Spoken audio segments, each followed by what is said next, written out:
I won a blank that Gary Loomis had donated as a door prize. So I asked Gary told him what was going on, that I was going to build this rod out for the governor's fishing opener, and I was going to give it to Jesse Ventura. And I said, I'd really like to have you sign this rod. And Gary swallowed hard, and he said, I really don't sign my name on things that aren't mine. That was Kris Kristufek with his own winning giveaway story. Jesse the Body Ventura, Gary Loomis, and LakeLady today on the Wet Fly Swing Fly Fishing Show. Welcome to the Wet Fly Swing Fly Fishing Show, where you discover tips, tricks, and tools from the leading names in fly fishing today. Hey, how you doing today? Thanks for stopping by the show. We're doing giveaways all this year, and today is no different. Today we've got LakeLady on, and they're giving away a rod. LakeLady giveaway. Go to wetflyswing.com/LakeLady giveaway, and you can enter to win one of these amazing rods that Kris is going to dig into today. Kris takes us behind the scenes through his creation process of these one-of-a-kind custom-built fly rods. We hear about some of the legends of rod building who mentored Kris along the way, how he places guides on a rod a little bit differently than many, and my unique custom rod build experience.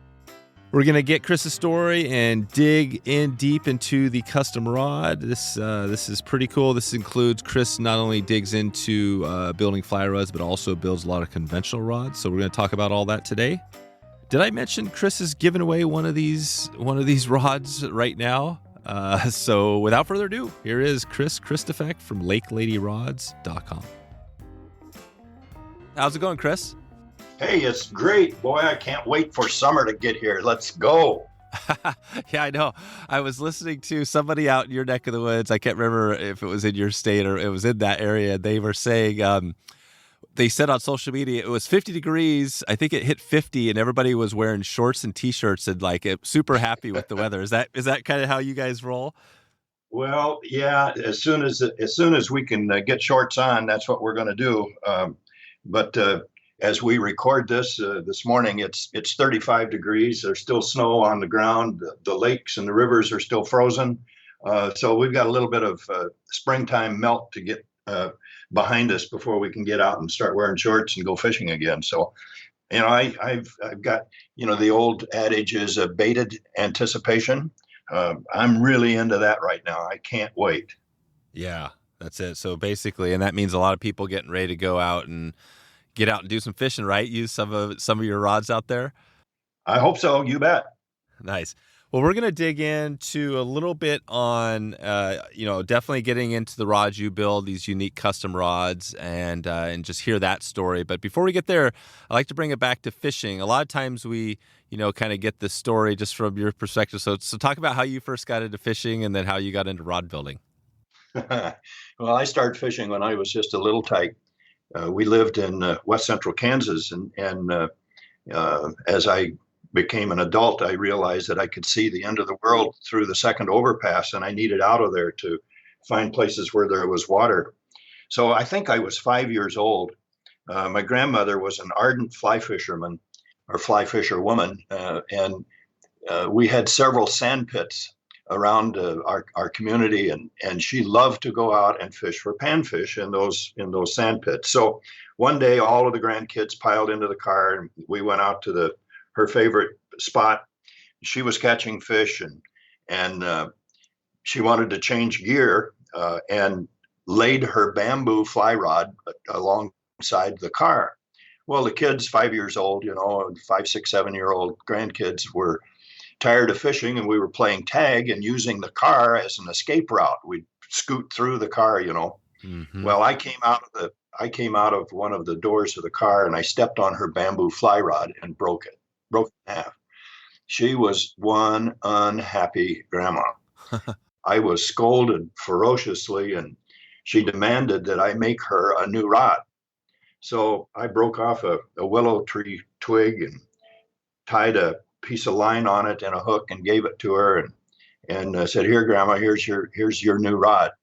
And that seemed to satisfy her, so I wasn't chastised so badly. And And, to make that long story short, I still have that bamboo rod that I broke in memory of her. And that really was where I got started building rods. But then all of that laid latent until after I retired from a major international company. I spent 32 years working for them, and I had not built any outside activities. I didn't have any hobbies. It was just homework and play, and I needed something to do. So I went down to our local library. This was 23 years ago. Went down to our local library, and I found 2 paragraphs in an old Field and Stream magazine about how to build custom fishing rods. And I thought I was the smartest guy that had ever walked on the planet. I knew everything after reading those 2 paragraphs. I bought a kit from a supplier, built the rod, and it was just atrocious. It looked awful, just terrible. So I took it apart and rebuilt it. I think I rebuilt it 3 times. I still have that rod. I have caught fish with it, but I use that now to remind me as to where I started versus where I'm at now, 23 years later. I have been mentored by the legends of rod building. There are 12 of them. I've been mentored by 9 of those 12 legends who live around the world. I've been in most of their shops and have learned a tremendous amount about rods and how rods are built, both fly rods and gear rods. And it's just been it started out as a hobby, and then it morphed into a small business. And it's really been gratifying to, build rods for people who really want something different and special that they can't find in a sporting goods store anywhere. The manufactured rods are all fine, of course. They'll catch fish. Clearly they do, but they're not unique. They're all the same. And I really strive to build a rod that is different. Each rod is different because each of us are different. We have different characteristics, we have different wants, we have different styles, and we can build a rod around all of that just through conversation. So that's what I do. Yeah. I have built, 2,500 rods maybe in the last 23 years.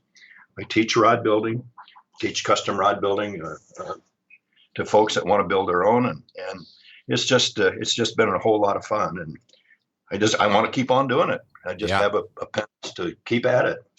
That's great. Yeah. And we're going to dig into more on how your rods are unique and what you do there. I'm on the mentors, those people. Can you talk a little about some of the names of those people? I know, I'm not sure if I know any of them or have heard the names, but can you give us a little background there?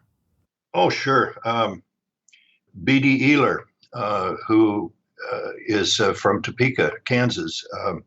He probably is he is a world-class cross wrapper. Cross wrapping is a decorative thing that we do to custom rods, add color and geometric patterns and so on. He's hands down one of the best. Don Morton is a NASA scientist and also an ardent fly fisherman from Alabama. He developed a system that we call the equal angle system for placing guides on rod blanks. Fuzz Morgan, I think he's from Alabama as well. He's a feather inlay artist that just makes impeccable feather inlays. They're just jaw droppers. Chris Ward from the UK, very good friend. Chris and I have fished together several times, both in the UK and in Minnesota and in Alaska. Doc Ski is a California dude who is a world-class weaver. A lot of rod builders know who Doc is. Name dropping here a little bit. This is great. Dick Posey, formerly owned Llama Glass in Woodland, Washington. Mm-hmm. There's another guy out there in Woodland, Washington that his name is very familiar to fishermen all over the world. A guy by the name of Gary Loomis. I have sat in his office and visited with Gary for a couple of hours, and I've been in the boat with him once, fished with a prototype rod that he wouldn't tell me anything about it at all. He said, "I'll have to kill you if I tell you." And it was the most fun fishing trip that I've had for some time. And then another guy that his name is Jason Bruner. He's the design engineer, the vice president and design engineer of St. Croix Rods in Park Falls, Wisconsin. Jason and I had worked together to design some gear rods, and that's been an awful lot of fun to work with him. And then there's a handful of others around, that have really helped me out. So yeah, I've rubbed elbows and twisted line and done some things with some people that got some pretty good pedigree behind them. Yeah. That's right. Yeah. And the feather inlay is a cool thing that you put together on the rod that you built for me. And it's one of those things that just kind of makes it stick out, one of the features, which is great. And the cross wraps, that's something I remember, because my brother and, dad and family used to build custom rods back in the day. And I remember my brother did a lot of that cross wrapping. But talk about that, because you see that a lot of times more on gear rod, on conventional rods, but not necessarily on fly rods. Why is that, do you think? Well, it's just a decorative aesthetic that kind of sets your rod apart from any other. And it's sometimes it's very simple to do and really creates a wow factor. Other cross wraps are very, very delicate and difficult to accomplish, to create some geometric pattern on a rod. And it doesn't impact the rod from its power or its action or its usefulness. It's just a decorative embellishment, if you will, that sets your rod apart from the guy next to you, that he just bought it off of the shelf at the sporting goods store. You bought a nice rod. There's no question of that. It'll catch fish. But this custom rod that's decorated out and personalized and built for him, is way different. And the feather inlays and cross wrapping and weaving a fish symbol or a fly into a fly rod blank is really something different that not very many people do.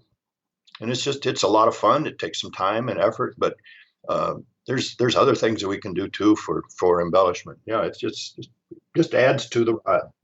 Yeah, it makes it custom. And maybe we could just start with that rod that you built. That might be a good example for somebody to understand, a little bit about the process. And I just think of the features that stick out to me. One, just starting with like the handle, you know what I mean? It's a really unique handle. Can you talk about that handle, how that's different than just your normal cork handle? Because it's got a bunch of different colors and kind of patterns in it, right? Sure, absolutely. So it maybe back up just a little bit on all of that. Yeah. You and I have never met one another face to face. We've chatted on the phone. I understand how you want to use your fly rod. We talked about that. And the wheels inside of my head were turning during that conversation to try to figure out, this is the right blank that Dave needs for his rod. So we went further and I asked you to measure your hand and your forearm. And I sent you a diagram as to how to do that so that I could get the handle system for your rod to fit you just like a glove. It's unique. It's different. You're unique. You are different. As we progressed into that discussion, I found out the colors that you wanted. So I incorporated those colors into the thread wraps. We talked about on your rod whether you wanted traditional ring guides or snake guides. And then we put those guides on the rod as you described how you wanted it done. The handle system I built out of Portuguese burl cork. It's really a misnomer. There is no such thing as burl cork. Cork grows on a cork oak tree. Probably 90% of the world's cork comes out of Portugal because of the mild Mediterranean climate. And it's very conducive for these cork oak trees to grow. And they harvest the bark once every 10 years off of those trees. They farm the trees just like our farmers in the U.S. farm wheat and corn and barley and hay and so on. they farm cork oak trees. So the bark is peeled off, it's allowed to dry, and then hundreds of different products are made out of that cork bark. The leavings of the production of cork then are ground up, dyes are added to it, binders are added, and it is reconstituted into a flat sheet called burled cork. And then it is drilled into rings. And then I buy those rings from a very large factory in Portugal, import them direct into my shop, in all kinds of colors and textures within that cork, and then fashion them together into a handle, and oftentimes even add some other materials. We live in an area that has a lot of birch trees. So in the spring, as the sap starts to move through the birch trees, the bark gets very rich with moisture, and trees that are being cut down for construction of a new building or something, I would never ever cut a bark off of a live birch tree because it will kill it. But I'll take the bark off of a tree that is being removed for some reason, and then press it out, dry it, punch little washers or discs from that birch bark, and then add that into a handle. And I know on the handle that I built for your rod, that's what we did. It just adds a little spice to the handle, something different. Yep. You would never ever find something like that in a sporting goods store. No. So it's a very unique, one of a kind handle, and I try really hard not to duplicate a handle that I've done before. That's quite a statement to make, but I really, obviously I've had handles that probably look the same. Yeah. But I really strive to make something different. I don't have any inventory of completed handles that I just go to a box and grab one and ream it to fit the rod blank and put some rod bond on it, bind it to the blank and send it on to the angler. I don't do that. I build them all one at a time, just as individual as you are. Yeah, that's good. No, and that is exactly what the handle looks like when you see it. It's definitely a unique handle, and that makes sense. And it's different than, say, if you just get a piece of cork, right, and ream it out and then throw on a straight handle, which, when I built rods, that's kind of what I've done in the past, right? You just ream out a full cork and then fit it on your rod. But this is like an actual custom, a line. And what is the style of handle? Is this like a half wells or full wells, or do you? Yeah, your handle was a half wells because it was a lightweight rod. I think it was a 4-weight. Yeah. We built. So it was a light rod for smaller fish. So a half wells handle is appropriate for that. But we could build full wells. We could build big game handles, IFGA handles that are compliant with IFGA. I've done several of those. In fact, I just shipped one to a guy in Florida a couple of weeks ago. He wanted to be certain that it was a 10-weight, and he wanted to be certain that it was IFGA compliant because he was after a big fish and going to see if he can get his name in the book, and then the equipment's got to follow the regulations as well. So that was kind of a fun build too. Gotcha. So talk a little bit about the rod blank itself, because that's definitely something we've talked about on here in the past. We've had some rod builders who have like rod building facilities in their shop, things like that, and then there's others they're doing different forms of it. How do you go about choosing the rod? I mean, we could take it on my example or any other one, but how's that look? Well, yeah, I do not build the blanks. I don't have the capability of putting the scrim material, that's the raw carbon fiber, onto a mandrel. I know how to do it. I have done it in a rod factory, so I understand the process, but I don't have the equipment necessary to build that rod blank in my shop. I just don't have it. So I have to buy blanks, and I really strive to buy US made equipment or parts. There's a limit as to what is available in the United States. Some of the rod blanks that we use are coming from Korea, from South Korea, some from Japan. We get a few from China. But that breaks my heart to have to do that. Yeah. But the rod blanks are really good. They're really high quality, top shelf, best of the best is the only thing that I will use. I'm not going to sacrifice quality for price. I just can't get myself to do that. It's always name brand stuff, top of the line. I'm not going to cheapen what I do to satisfy somebody that really wants an entry level, low end kind of rod blank. So my rods are really unique. They're different because of the high quality of the component parts, and then the quality of the workmanship that goes into it is really something too. And another thing that I found out about any rod blank, if you had two identical fly rod blanks, let's just for the sake of the conversation, a 5-weight, 4-piece 5-weight, 9-foot long, those two rods will be different. They will have a different composition because they are handmade by a human, and they start out being handmade by a human. The scrim material is tacked with iron onto the mandrel. In every factory that builds rod blanks, it all starts the same way. So any deviation at all in the way that scrim material is wrapped around that steel mandrel causes the finished blank to be different. And it's true, the rod blank will bend differently against a chart to show its curvature, its bend, its parabolic action, and therefore where the guides should be placed on that rod blank to maximize its efficiency. So I don't use a pre-described prescription as to where the guides should be placed on a blank. It doesn't work. It's not right.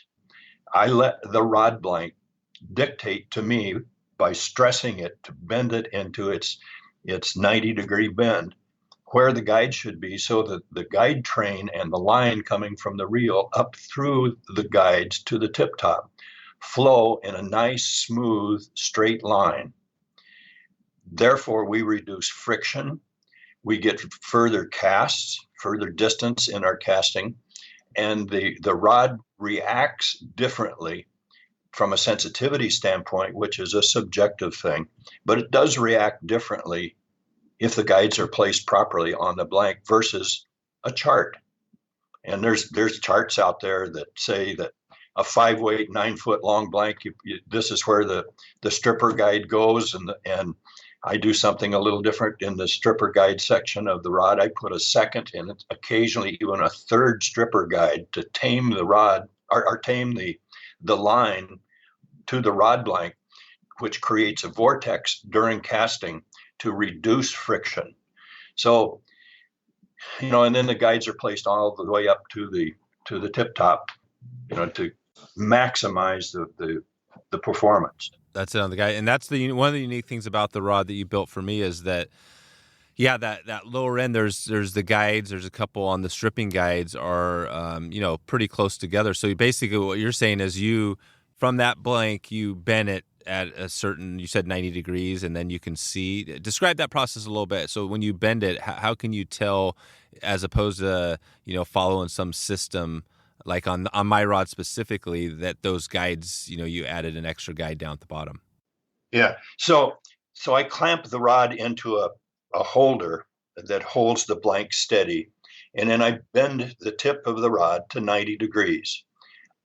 The fellow that I mentioned earlier, Don Morton, who developed the equal angle system, which I really subscribe to. I get it. I understand it. I understand the physics and the geometry of it. I use his design to determine then where the guide's going to be on a given blank. There's no numerical value given to the chart whatsoever. It just shows as the rod bends in an equal angle, here's where the guide should be. So I use that chart, the guide chart. Yeah. It's a bend chart, actually, where the rod flexes, called the equal angle. And as you bend your rod to its maximum 90-degree bend, you should never ever flex a graphite carbon fiber blank beyond 90 degrees. The rod will rod potentially will come apart. It will break. But it's at its maximum efficiency at 90 degrees, and you can fight an awful big fish with some pretty light gear if the rod is designed properly using that equal angle system. So if you go into a sporting goods store, there's some great rods out there. There's no question about it. And, I don't want to drop any manufacturers' names because I'll leave somebody out unintentionally. But all of the rods look exactly the same. All 5-weight rods, 9 foot long for his rods in on the rack. Yeah. They all line up. The guides line up exactly in the same thing. You could shoot an arrow through them, but that's not the right way to do it. It looks great on the sporting goods shelf. Absolutely looks nice, really beautiful. But he hasn't maximized the efficiency of his rod line. And is that from the guide spacing? Is that more for getting it right so it actually, casts better, or is it more for like playing fish, or both? It's both. I'm really interested in casting performance, accuracy, distance go together. If a rod is set up on its inherent spine, and every tube has a spine or a backbone to it, it's not a spline, S-P-L-I-N-E. It's a spine, S-P-I-N-E, a spine. You and I have a spine as well. It's called our backbone, and it allows us to bend from our waist forward. We can pick up a tremendous amount of weight with the strength that's in our spine. Likewise, in a fishing rod, you can manage a big fish with the spine being properly placed, the guides being properly placed on that spine, versus a rod that's off the spine. Conversely, when you cast that rod, fly rod or a gear rod, doesn't make any difference. When you cast that rod, if it's properly set up, if the guide train is properly set up on that rod, you'll get greater casting distance, and your accuracy of casts are going to improve immensely. It's just like shooting an arrow. The projector or the projection of that arrow goes in the direction that you pointed it. Doesn't go left or right. Unlike your golf game, when you hit a golf ball, if you're like me, you don't have a clue about where that ball's going to go. But when you cast a properly aligned fishing rod, fly or a gear rod, doesn't make any difference. The projectile, the lure, the fly will land precisely where you cast to. It's amazing. It's an amazing phenomenon that occurs. And the reason, begs the question, well, why don't the manufacturers do this? Yeah. Why don't they build on the spine? Well, it takes time to set it up. It takes time to wrap 1 or 2 or maybe 3 additional guides on that rod blank. And at the end of the day, there's a thing called profit that is necessary in a manufacturing facility. And if the rod design engineer can make a satisfactory rod and eliminate 1 or 2 guides from every rod that is built in his factory on a daily basis, that difference goes to the company's bottom line. Where a custom builder is building, like me, is building a rod one at a time. I built your rod. I probably had a couple other rods in the queue, but I spent my time building your rod to your specifications at the way the rod blank wanted it built. I didn't pay any attention whatsoever to some cockamamie guide chart rating that says this is where the guides go on a rod blank. I didn't do that. Yeah, I gotcha. No, that makes sense. And you mentioned the factory a few times, and I know you have a story, I think, about kind of your first time in a factory. I'm not sure if that was St. Croix. Can you talk about that story? Was this before you got into rod building? No, it was after.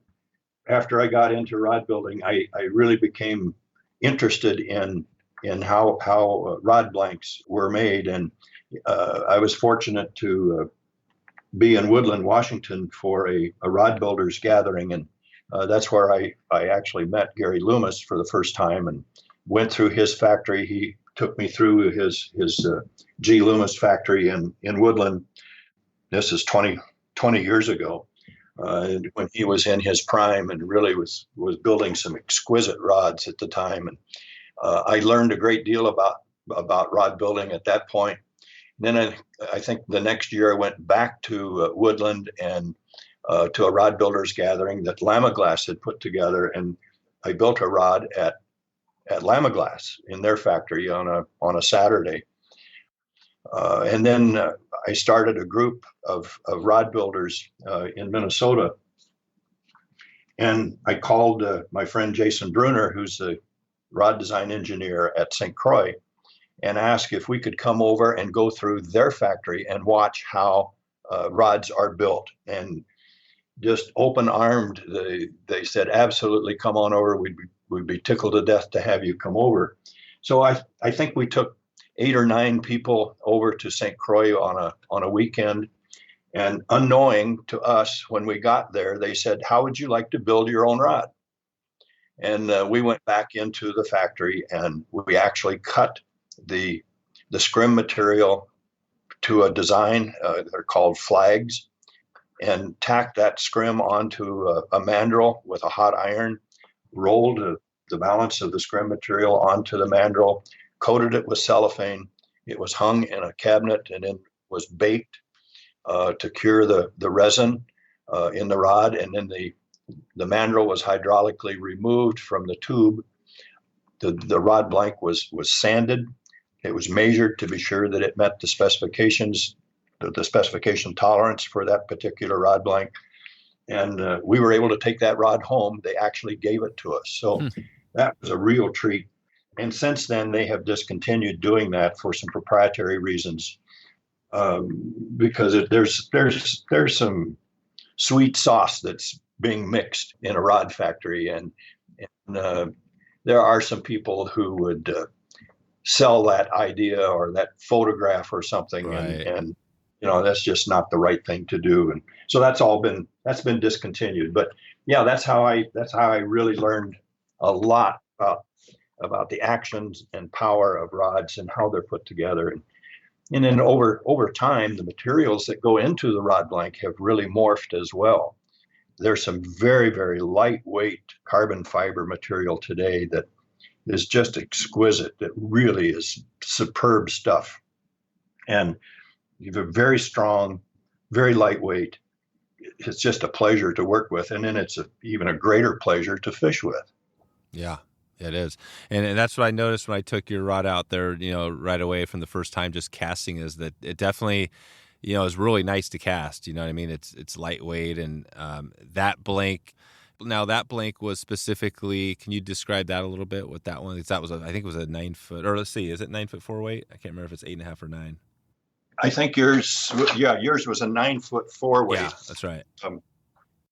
And it was it's a Rain Shadow Eternity 2. It's a brand new blank. It's the finest carbon fiber fabric known to mankind. It's just, it's extraordinary, it's unsurpassed and revolutionary in its makeup, and they just produce impeccable rods like the one that you have. Yeah, and it's blue. The blank's actually blue. Yeah, it's a cobalt blue blank. It's really pretty. Just, it's not flashy, but yet it's got a neat color to it. Yeah, neutral blue. It's a subtle flashiness. It's pretty cool. Yeah. It's really a great graphite blank. Yeah, and so on these rods, and you mentioned, obviously Woodland. We had Kerry Burkheimer, who has Burkheimer rods, Yeah, sure. Yeah, and he talked about the process of, how he gets it and how he builds his rods and things like that. But I asked him about the Woodland Washington, because I said, hey, it seems like a lot of rod builders are coming out of Woodland, and you mentioned a few of them, Lamaglass and Loomis. How about in your neck of the woods over there? Do you see, are there quite a few rod builders? Obviously, there are some big companies as you go across, the country, but what's your take on, if you look around, you mentioned some mentors around the world. Are there just great rod builders, rod companies all over the country, all over the world? Well, yeah, I think there's rod builders all over the world. There's no question of that build 1 or 2 or a dozen rods a year and, call them custom rod builders. Yeah, that's out there. They're, for the most part, Those are hobbyist rod builders. They're building a rod for themselves. They're building a rod for themselves or for a friend or a family member. But when you start building in terms of 50, 60, 70, 100, 150 rods a year, that becomes a business. And I don't know that there are all that many professional custom rod builders out there. There's certainly a handful. But for manufacturers, there's people like St. Croix and Lamiglass and Rain Shadow, and there's 3 or 4 other minor companies around that build rods for very specific purposes. For example, there's a couple of builders or a couple of manufacturers in California that build saltwater rods, big, heavy-duty tuna sticks, that will tackle 150-pound fish. And same thing down in Florida. There's a manufacturer of rod blanks in Florida that build rods for grouper and other saltwater fish that are out in the deep water, and they're just broomsticks. It's not something that I would fish with in Minnesota because we just don't have fish that big. Nor would you fish for them if you were out in a stream in Washington or Oregon or whatever. They're just it's just not appropriate. But then there's some other manufacturers scattered around the world. There's one in the UK. There's another really exquisite manufacturer in New Zealand. I've only built one on one of their rod blanks, but it's really nice stuff. But there's sufficient rod manufacturers around the U.S. that can keep me satisfied with some ultra high quality stuff that's what I use. That's what I use. That's it. And do you build we've been talking about this trout rod that you built for me.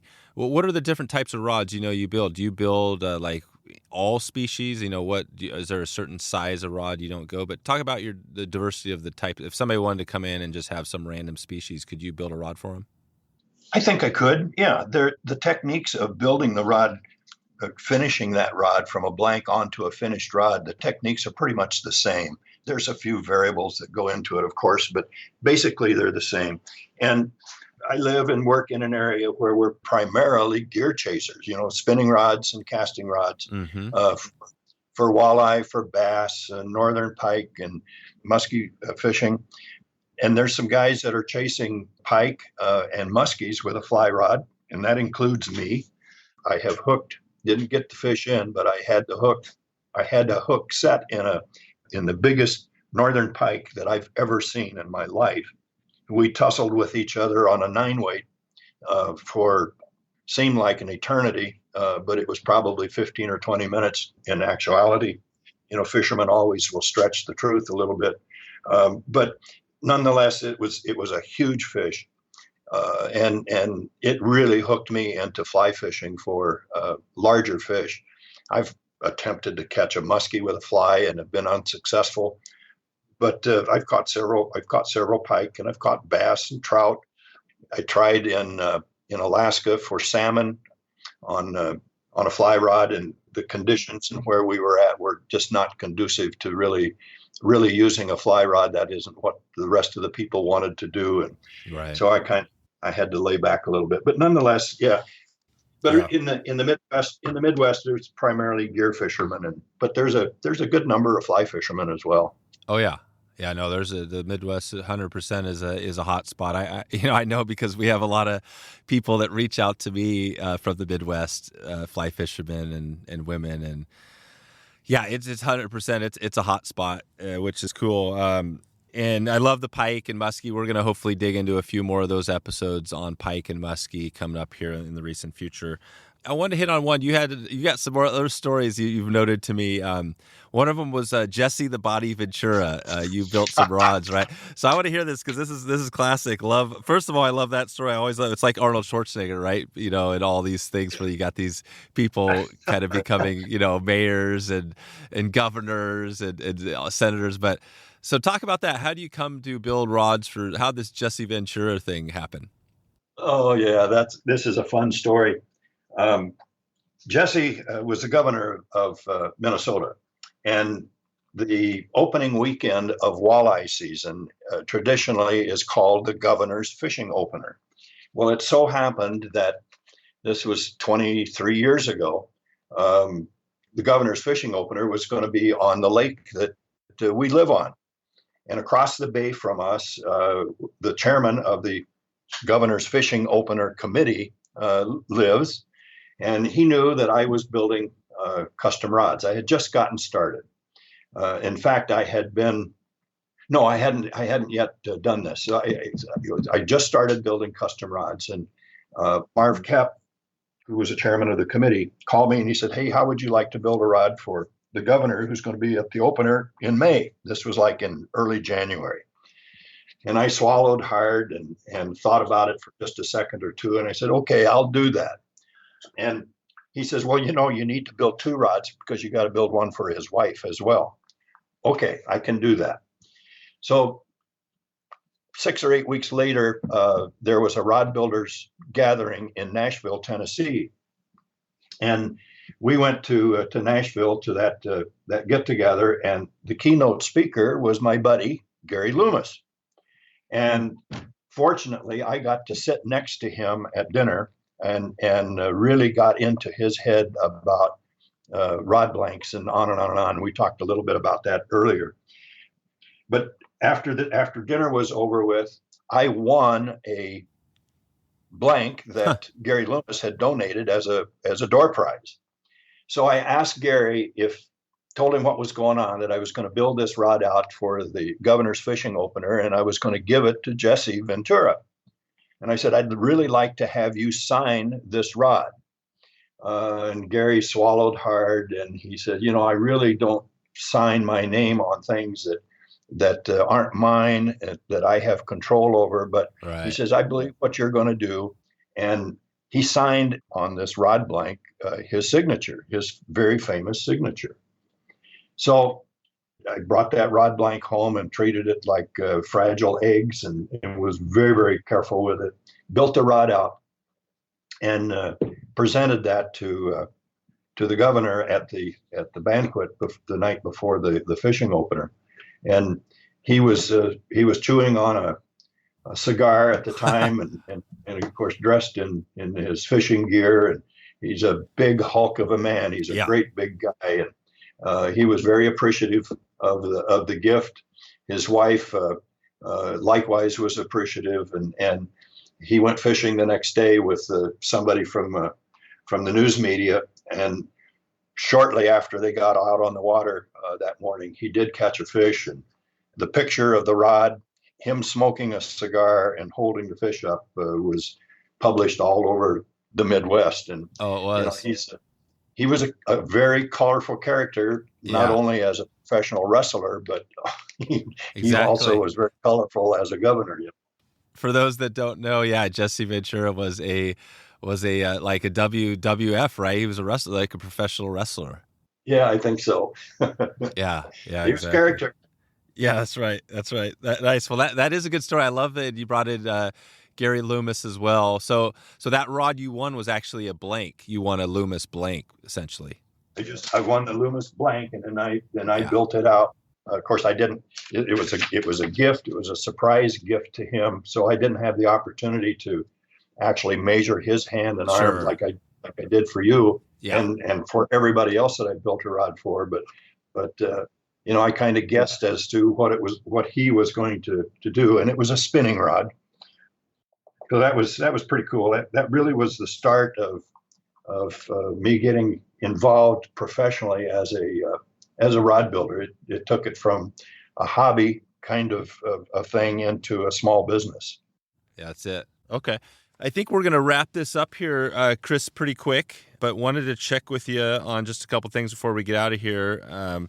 First of all, you mentioned, a couple of stories here, and, if people want to get into this, if they're interested in getting a rod, where do we send folks to, what's the best way to connect with you? Like, do they call you? Do they just go to your website? What should they do? I think the first thing to do would be go to our website, LakeLadyRods.com.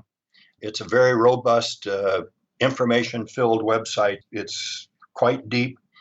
And after you have taken a look at some of the pictures in the gallery and read a little bit about what we do and how we do it, then give me a phone call. It's always good to be able to visit with people about what they want. And then we can talk about options and different techniques and different aesthetics and whatever we're going to do to the rod that you want built. And then I will send you a diagram of this hand and arm so we get those measurements correct. And then we'll quote a price and build that rod to your specifications and ship it to you. Or if you're close by, you could certainly stop by our shop and visit here too. That's fine. A lot of people do that. But nice. As we scatter across the country, it becomes impossible to sit down for an interview in my shop. We just can't do it. But we could do it over Skype, or we could do it over the phone, and we share stuff. It's pretty easy to do electronically. Okay. And if somebody's out there and they're, listening to this and they want a custom rod, but maybe they, don't go to you, or maybe there's, a custom rod builder nearby that they know that they want to go to, what sort of advice would you give that person if they're going to get a custom rod from, say, somebody else out there before they jump into it? What would you tell somebody? Well, there's a lot of people out there that are hobbyists that are building rods, and some of them do a really great job. There's no question. But then there are some guys that are nothing more than assemblers of parts. And you got to be a little bit careful about those people, because are they really building a custom rod, or are they just assembling parts on a rod blank? And there's some unscrupulous people out there as well that build on rejects or seconds that don't meet a specific requirement from an engineering standpoint, and they are sold in the aftermarket. And there's people that build on that stuff and try to portray that it's a top line rod blank, which of course and obviously it's not. Got to watch out for that kind of stuff. But quality builders will build on quality parts, and they have a reputation. You need to check that reputation out. Check out the comments that are left by other people as to what they do. Yep. It's common sense, and you're going to get what you pay for. If you're using top end stuff, high quality, it costs a bit more to go first class than it does to ride coach. But you'll still get there. You'll still get from point A to B. You'll still catch fish, but there's something about the pride of ownership when you've got really some fine stuff that is made for you. The shoe analogy, we all wear shoes. That's just you and I trade shoes to see if mine fit your feet. I'd bet you a bunch that they don't. No. And we're different. We have different desires, different likes, and you need to find somebody that builds a rod that understands that we're different, and go through that interview process to be sure that he understands what you want and you understand what you're about to get into. Right. And we do that. We're an open book. Yeah.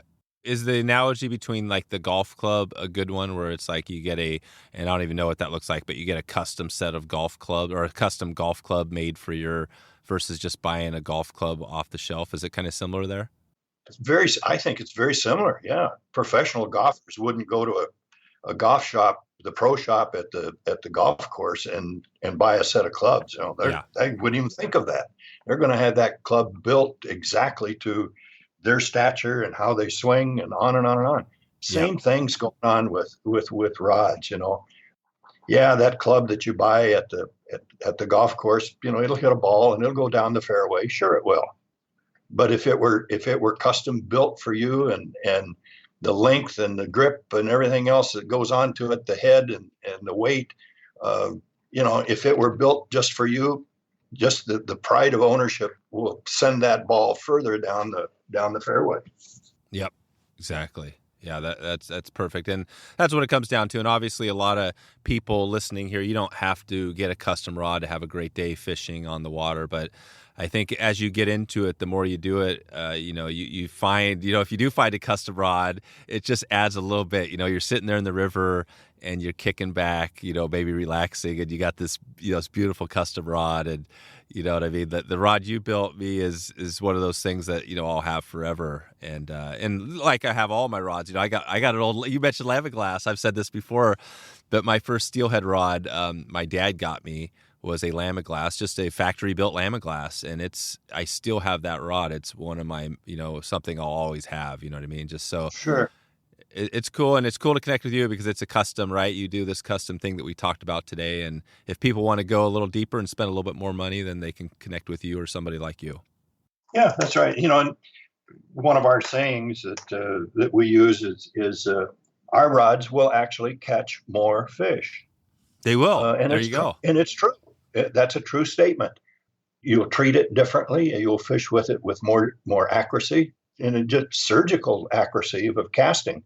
If you don't present the fly properly to the fish is going to ignore that presentation. But if you can lay the fly perfectly in front of the fish's face, his tendency to survive is to eat, is to kill that fly.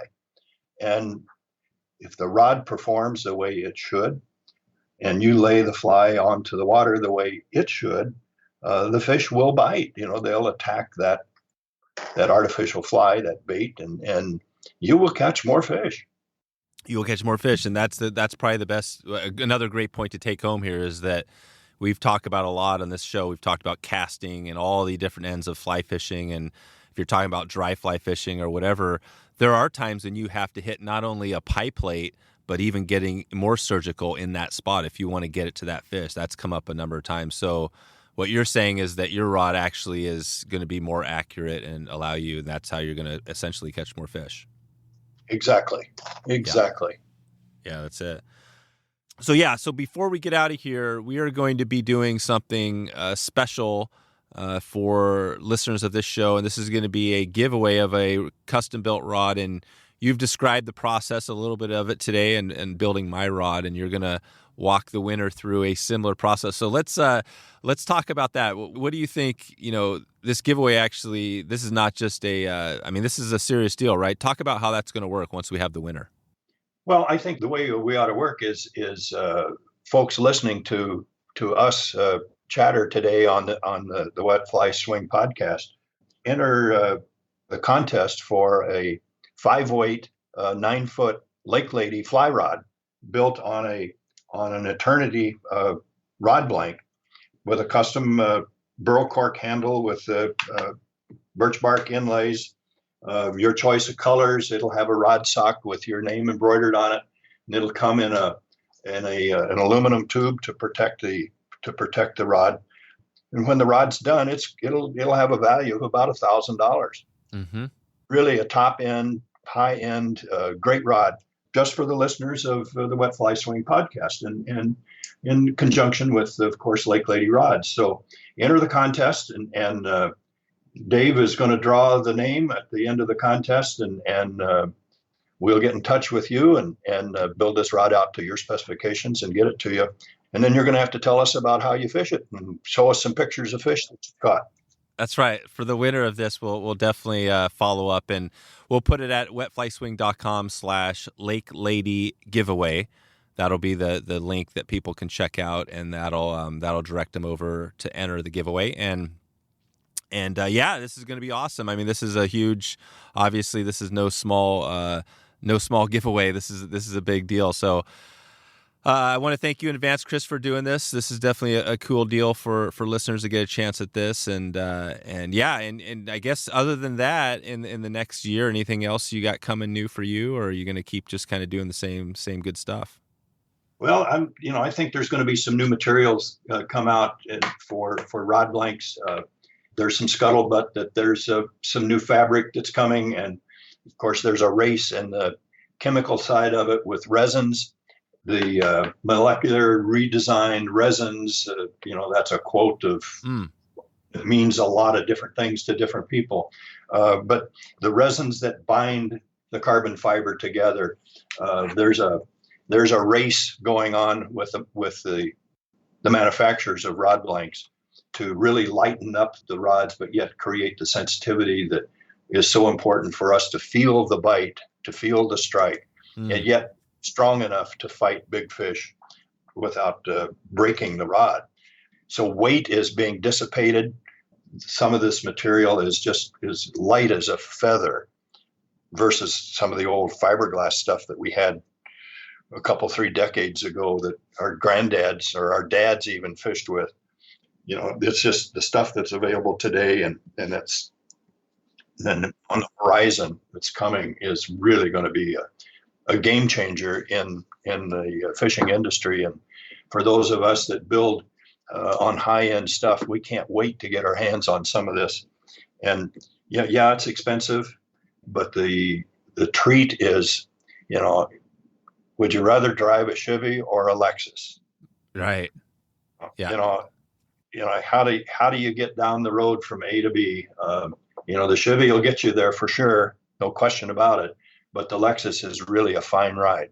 Yeah. And same analogy is true in rods. You can every fishing rod will catch a fish. There's no question of that.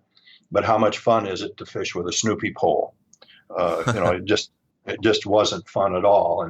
And as we gain in our knowledge of fishing and chasing different species and trying to catch the biggest fish that swims, we need equipment to go along with it. And that's really what we strive to do, is build fishing rods as individual as you are, using the very finest materials that we can get our hands on. And we take pride in that. It takes some additional time to get it right. And that's what we do. Each rod is built one at a time. I have no inventory of finished rods. None. Zero. Oh, really? Yeah. Every rod is built for somebody, for a reason. And I can't build a custom rod and call it a custom rod and just pull it off of the shelf and hand it to you. To me, that's not right. It doesn't fit you. Yeah, that's Go back to the shoe analogy that we talked about earlier. It just doesn't fit. Yeah, that's right. Nice. Perfect, Kris. Well, this has been great. I appreciate you, shedding some light on your process and definitely digging into the giveaway. This is all awesome. So, yeah, excited to keep in touch and move forward with everything. And thanks again for the time today. Yeah, you're welcome. It's been fun, and I've enjoyed it very much. Thanks, Dave. So there you go. If you want to find the show notes, the links, and everything we covered today, head over to wetflyswing.com/LakeLady rods and check it out. This also includes, there'll be a link to the giveaway there at the top. That is a wrap for today. A wrap. We talked about rod wrapping. I'm thinking about burrito wraps right now. I would love to have a bacon and egg burrito with some salsa on it. That would be amazing right now. I'm going to have to settle for a Pro Bar. That's kind of what I got right now, so I'm gonna love it. I'm gonna embrace the Pro Bar. I hope you embraced this episode. I hope you enjoyed hearing a little bit of Kris's story and the passion. I think the passion came out in his rod building. He has a lot of fun with this. So appreciate you for sticking around and listening to this one all the way till the end. And as always, if you have an idea for a story, an idea for an episode, an idea for a guest, you can reach out to me anytime, dave@wetflyswing.com, or on social media. I would love to see a lightning bolt emoji out there if you can, or just send me a DM and say, let me know you listened to this episode if it resonated with you.